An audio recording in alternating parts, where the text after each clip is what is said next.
अपने शरीर का कतरा हम लोगों ने देश के नाम कर दिया। आम आदमी पार्टी की सरकार नवंबर में बनती है, जितने बकाया बिल हैं वो सारे बिल माफ कर दिए। नमस्कार, आप देख रहे हैं टू जेड न्यूज। आपके साथ मैं हूं आशीष चौबे। बिजली पानी के मुद्दे पर अनशन पर बैठे आम आदमी पार्टी के नेता अरविंद केजरीवाल ने 15वें दिन अपना अनशन तोड़ दिया है। केजरीवाल बिजली पानी के मुद्दे पर 23 मार्च से अनशन पर थे।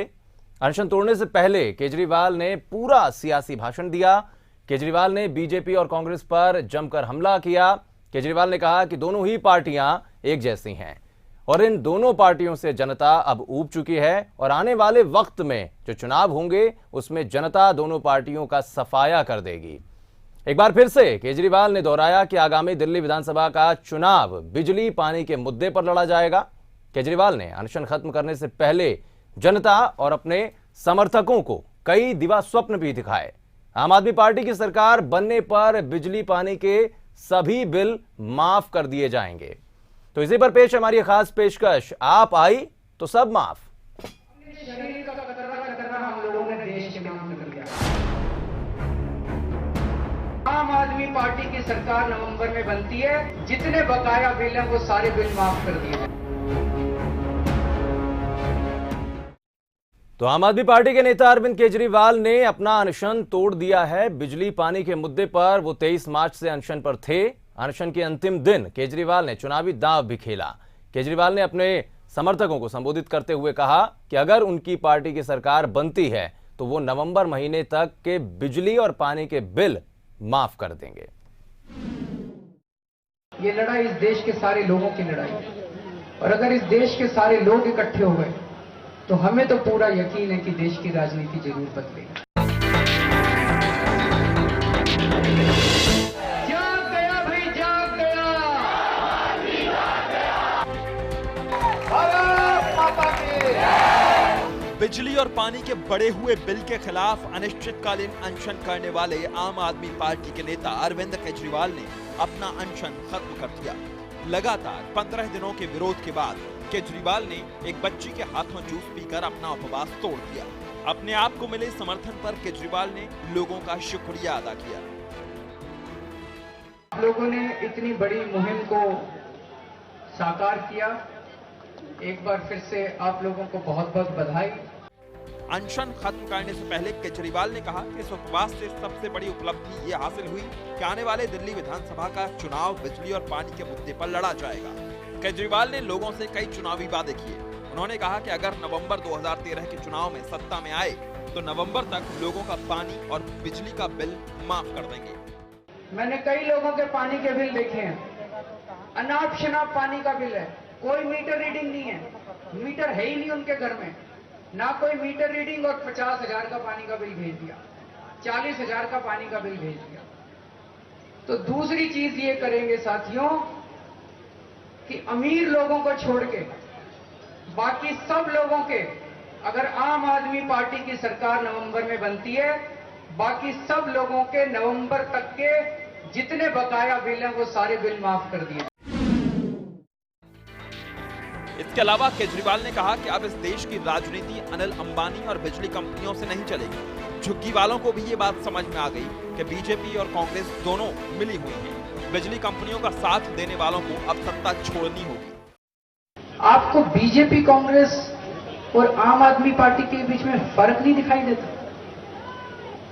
बीजेपी और कांग्रेस इस देश की समस्या है और आम आदमी पार्टी एक आशा की किरण है। 23 मार्च से शुरू अनशन को खत्म करने की घोषणा करते हुए केजरीवाल ने कहा कि मैं केवल अनशन खत्म कर रहा हूं, आंदोलन और प्रदर्शन जारी रहेगा। केजरीवाल ने कहा कि उनके कार्यकर्ता गरीब लोगों के कटे बिजली और पानी के कनेक्शन को जोड़ने के लिए घर घर जाएंगे। केजरीवाल ने चुनावी वादों के साथ तालियों की गड़गड़ाहट और खूब वाहवाही लूटी। अब देखने वाली बात होगी कि आने वाले दिल्ली विधानसभा चुनाव में केजरीवाल और उनकी पार्टी को कितना समर्थन मिलता है।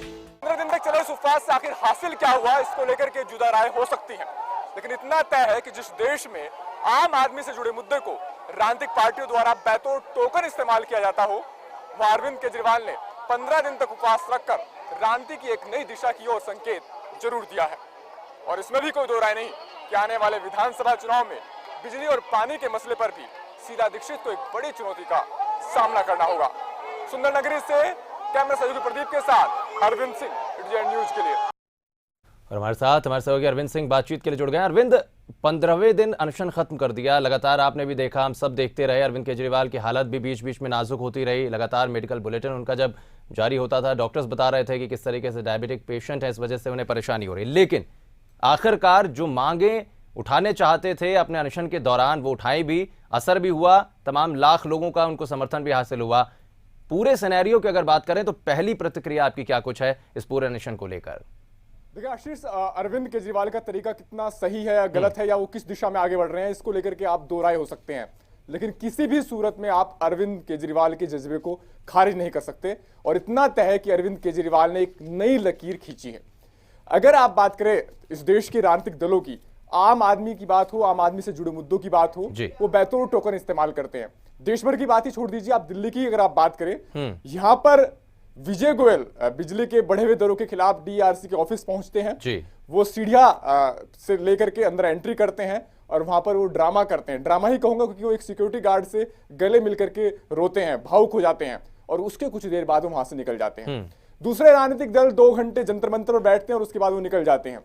लेकिन उसी राजधानी में सुंदर नगरी में सामाजिक कार्यकर्ता से राजनीतिक नेता के रूप में तब्दील हुआ एक युवा नेता 15 दिन तक अगर उपवास करता है तो जाहिर तौर पर ये एक नई लकीर या यूं कहे एक नई दिशा की ओर तो कम से कम संकेत है ही। और ऐसी सूरत में जाहिर तौर पर उनका जो जज्बा है उसको आप खारिज नहीं कर सकते। दूसरी बात ये कि सिर्फ दिल्ली ही नहीं, मैंने जो महसूस किया सुंदर नगरी में, सिर्फ दिल्ली ही नहीं, यूपी, बिहार और एक शख्स तो मुझे ऐसा मिला जो चाइना से आया था सिर्फ अरविंद केजरीवाल को सुनने के लिए। यह दर्शाता है कि अगर संख्या बल से अलग हटकर आप जनाधार की बात करें तो भले ही दिल्ली विधानसभा चुनाव की अगली असली अग्नि परीक्षा हो, लेकिन उस सुंदर नगरी में सिर्फ दिल्ली के ही लोग नहीं थे, देश के अलग हिस्सों के भी लोग थे। बिल्कुल, लेकिन सवाल बार बार अरविंद इसीलिए खड़े होते हैं क्योंकि पहले आप समाज सेवी होते थे, तब आप लोगों के साथ जुड़ते थे, तो एक समाज सेवक के नाते जुड़ते थे। लेकिन अब आप राजनीतिक दल चूंकि रिफॉर्म कर चुके हैं तो अब आप राजनेता बन चुके हैं। तो क्या लगता है वाकई में जो पहले लोग जुड़ते थे एक आम आदमी के तौर पर, एक समाज सेवक से, क्या अब उस राजनेता से जुड़ पा रहे हैं उतने लोग? देखिए, कई जो युवा थे उनसे मैंने इस बारे में बात की, उन्होंने भी कहा कि व्यवस्था की गंदगी को अगर बदलना है तो आपको राजनीति की दिशा की ओर मुड़ना ही होगा। क्योंकि राजनीति का जो रास्ता है, उन्हीं के शब्दों में कहा कि उन्होंने कहा कि मधु दंडवते यहाँ चुनाव हार जाते हैं और शहाबुद्दीन जेल में बैठे बैठे चुनाव जीत जाते हैं। तो जिसकी राजनीतिक व्यवस्था की दशा और दिशा इस तरफ हो, वहां पर अगर अरविंद जैसे लोग नहीं राजनीति में आएंगे तो कैसे काम चलेगा? तो जाहिर तौर पर यह भी एक दृष्टिकोण है युवाओं का जो उनके साथ जुड़ा हुआ है, जो मानता है कि समय की जरूरत के हिसाब से अगर राजनीतिक भी आंदोलन हो जाए तो कोई बुरा नहीं है। दूसरी बात यह कि भले ही सीधे तौर पर नहीं सही, लेकिन अरविंद केजरीवाल उन लोगों को कहीं ना कहीं अपनी नियत के साथ दिखाने में सफल हुए हैं जो उनके साथ कहीं छिटक गए थे। आप अन्ना की बात करें, अन्ना हजारे के साथ उनके मतभेद थे राजनीतिक पार्टी बनाने को लेकर के, लेकिन अन्ना उनके पास आए भी। अन्ना के पास मनीष सिसोदिया और कुमार विश्वास हरियाणा पहुंचे और जब उनसे कहा कि अरविंद केजरीवाल का अनशन तोड़वाने के लिए वो चाहते कि उनके हाथों से वो अनशन तोड़े, तो अन्ना खुद नहीं आ सके, लेकिन एक खत उन्होंने जरूर लिखा जिनमें उनके लिए एक स्नेह आशीष भी था, उनके साथ शुभकामनाएं भी थी। दूसरी ओर अगर हम बात करें उन्होंने राय की या मेधा पाटेकर की, ये सब वो लोग थे जो कहीं ना कहीं मानते थे कि जो इस आंदोलन का जो राजनीतिक परिवेश है, राजनीतिक जो रूप है, उससे वो मतभेद रखते थे। लेकिन वो लोग भी वहां पर पहुंचे और कहीं ना कहीं उन्होंने भी इस बात को माना कि अरविंद केजरीवाल जिस मकसद के साथ या जिस नियत के साथ इस आंदोलन को आगे बढ़ा रहे हैं, वो नैतिक तौर पर उसको अपना समर्थन देते हैं।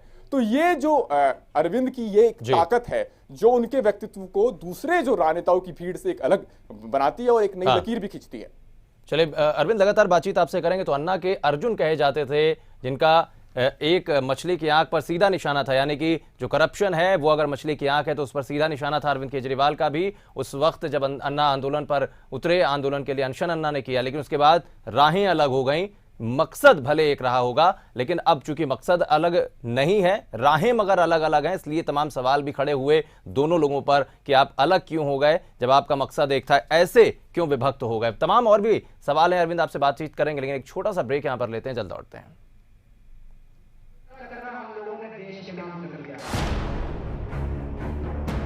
आम आदमी पार्टी की सरकार नवंबर में बनती है, जितने बकाया बिल हैं वो सारे बिल माफ कर दिए हैं।